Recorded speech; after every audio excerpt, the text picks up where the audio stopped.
কোরবানির জন্য পশু ক্রয় করবো, সংক্ষেপে দু চারটি কথা বলবো কোরবানির জন্য। আগামী জন্য ইনশাআল্লাহ কোরবানির বিস্তারিত মাসালা আমরা বর্ণনা করবো।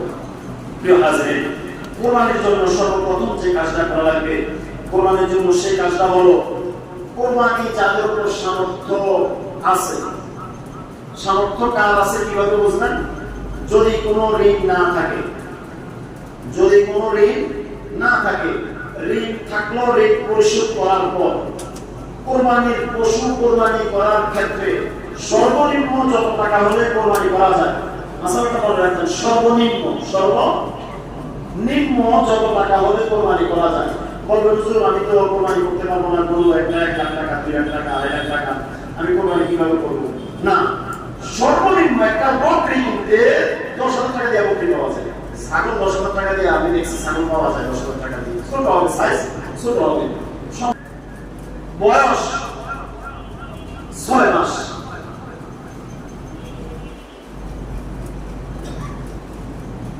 আর গরুর ক্ষেত্রে 2 বছর।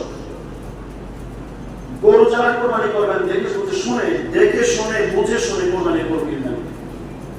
2 বছরের একদিন যদি কম হয় কোরবানির পশু গরুর ক্ষেত্রে, সেই গরু দিয়ে কোরবানি করলে কোরবানি হবে না। 1 নম্বরে মাসালাটা গরু কিনে সময় মনে রাখবেন, কয় বছর হইতে হবে? 2 বছরের একদিন কম যদি হয় সেক্ষেত্রে কোরবানি হবে না। তো বলছিলাম কোরবানি কার উপর ফরজ? একটা ছাগল কেনার মতো টাকা পরিবারের ভরণ পোষণ দিয়ে, ঋণ থাকলে ঋণ পরিশোধ করার পরে একটা ছাগল ক্রয় করার মতো টাকা যার নিকট আছে তার উপর কোরবানি আছে।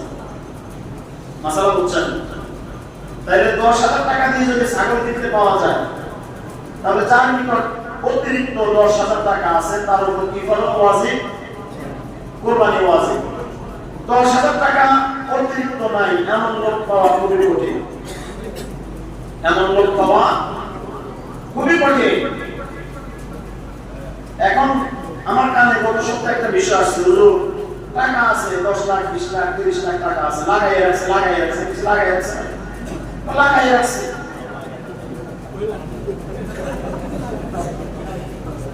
টাকা লাগাই রাখছে প্রফিটের জন্য। বাংলা হলো সুদ।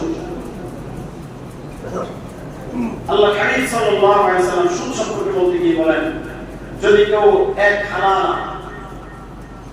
হালালা সুদ যদি কেউ খায়, এক হালালা সুদ খেলে 36 বার জিনা করলে যে পরিমাণ গুনাহ হয় তার চাইতে বেশি গুনাহ হয় না।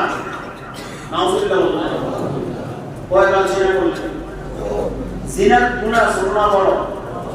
36 বার যে ব্যক্তি জিনা করে তার যে গুনাহ হবে, 1 পয়সা যে সুদ খাবে তার চাইতে মারাত্মক গুনাহ হবে। আল্লাহ পাক কোরআন কারীমে বললেন, যারা সুদ খাও তোমরা কিয়ামতের ময়দানে আল্লাহ এবং তার রাসূলের বিরুদ্ধে যুদ্ধের ঘোষণা দাও। কার বিরুদ্ধে? আল্লাহ এবং তার রাসূলের বিরুদ্ধে যুদ্ধের ঘোষণা দাও। কইলেন কিয়ামতের ময়দানে আল্লাহর সাথে যুদ্ধ করবে। আল্লাহ পাক আমাদেরকে সুদের মতো এরকম জঘন্য অপরাধ থেকে হেফাজত করুন বলে আমিন। যাদের টাকা লাগানো আছে, কোরআনের একটা আয়াত আছে যে তোমরা যখন সুদের ভয়াবহতা বুঝতে পারবে, জানতে পারবে, ওই মুহূর্ত থেকে সুদের টাকা মাফ করে দাও।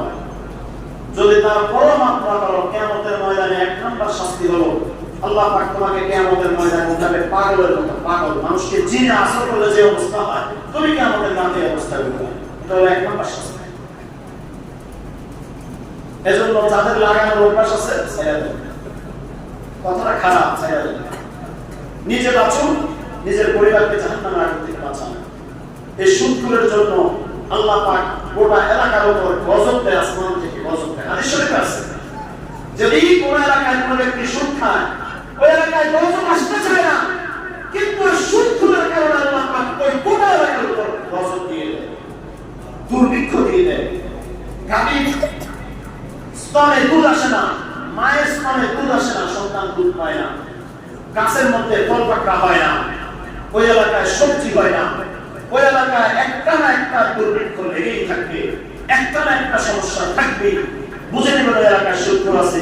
যদি চিহ্নিত করতে পারেন, সুদখোরকে বলে দেবেন, হয় তুমি সুদ ছেড়ে দিবা, না হয় এলাকা পারবেন না ইনশাআল্লাহ? মাঝে মধ্যে আমাকে অনেকে বলে হুজুর মেসেজ দেয়, হুজুর সুদ করে আপনি যান কেন, খান কেন, মিলাদ পড়েন কেন? আমি উত্তর দিয়ে দিচ্ছি, এলাকায় কারা কারা সুদ খায় তালিকা আপনি দিয়ে দিবেন, আমি মসজিদে বলে দিব আপনারা সুদ খান, এই ব্যক্তি বলে দিচ্ছে, আপনারা আমাদেরকে দাওয়াত দিবেন না। ইমাম সাহেবকে সামনাসামনি এসে কথা বলতে পারে না, মেসেঞ্জারে দেয়, মেসেঞ্জারে। অতিরিক্ত পণ্ডিত তিনি কোনো জায়গায় ভালো না। আপনি আমার অবস্থানে এসে দাঁড়ান, আপনি দেখবেন আমার অবস্থান কি, আপনি কখন এটা উপলব্ধি করবেন? আপনি দূর থেকে কথা বলতে না বলবেন না। আমি কি জানি কে সুদ খান? আমার সাথে আপনাদের যাদের মোয়ামেলা আছে, আমি হয়তো 2-5 লাখ টাকা আমার করে দিয়েছি দিনের জন্য, এক সপ্তাহের জন্য, এক মাসের জন্য কোনো দোকানদার থেকে বাকি খাই, আমার টাকা বেতন পেলে দিয়ে আমার তুলে দেখলে শুরু করেছেন, আমি কি জানি কে সুদ খায়? আপনি আমাকে মেসেঞ্জারে এগুলো নাম দেন, আপনি নাম বলে দেন যে আমি সুদ খাই, আমি মসজিদে বলে দেবো আপনারা সুদ খান। সম্মানিত হাজিরিন, আলোচনা ছিলাম কোরবানির পশু ক্রয় থেকে।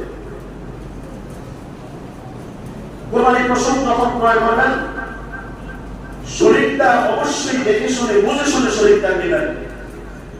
সুদের টাকা হোক, পশুর টাকা হোক, অবৈধ পথে ব্যবসায়িক টাকা হোক, ব্যবসাটা এখন বিভিন্ন ধরনের। আমি কুমিল্লা শহরে আসার আগে কিছু বুঝতাম না, এখন দেখতেছি বিভিন্ন ধরনের ব্যবসা আছে। যাকে শরীরে নেবেন তার টাকা বিন্দু মাত্র যদি 2 নম্বরে কোনো পয়সা থাকে, তাহলে তার সাথে আপনি কোরবানি দিলে আপনার কোরবানিটা হবে না, তারটা তো আগে হবে। মানে আপনি নিজে যেটা হক হালালে টাকা দিবেন, আপনারটা হবে। 2 নাম্বার, যদি সেটা নামাজে হয় তার সাথে কোরবানি দিবেন না, আপনার কোরবানি হবে না। এই দুইটা সূত্র মনে রাখবেন ইনশাআল্লাহ। 1 নাম্বার সূত্র হলো, যার সাথে কোরবানি দিবেন তার টাকা পয়সা যদি ভেজাল থাকে আপনার কোরবানি হবে না। 2 নাম্বার, সে যদি নামাজে হয় আপনার কোরবানি হবে না। এই দুইটা সূত্র মনে রেখে তারপরে কোরবানির পশু যৌথভাবে কিনতে যাবেন, না হয় সবাই সিঙ্গেল কোরবানি দিবেন, একাকি কোরবানি দিবেন, এতে কোনো ভেজাল হবে না। আপনার কোরবানি আপনার, কারো ক্ষতি হবে না, আপনারটা বিশুদ্ধ হলে আপনারটা কবুল হয়ে যাবে। মনে থাকবেন ইনশাআল্লাহ। আল্লাহ পাক আমাদেরকে সুন্দরভাবে জিলহজ মাসের প্রতিটি আমল পরিপূর্ণভাবে করার তৌফিক দান করুন। সবাই বলে আমিন। ওয়া আখিরু দাওয়ানা আলহামদুলিল্লাহি রাব্বিল আলামিন। আসসালামু আলাইকুম ওয়া রাহমাতুল্লাহি ওয়া বারাকাতুহু।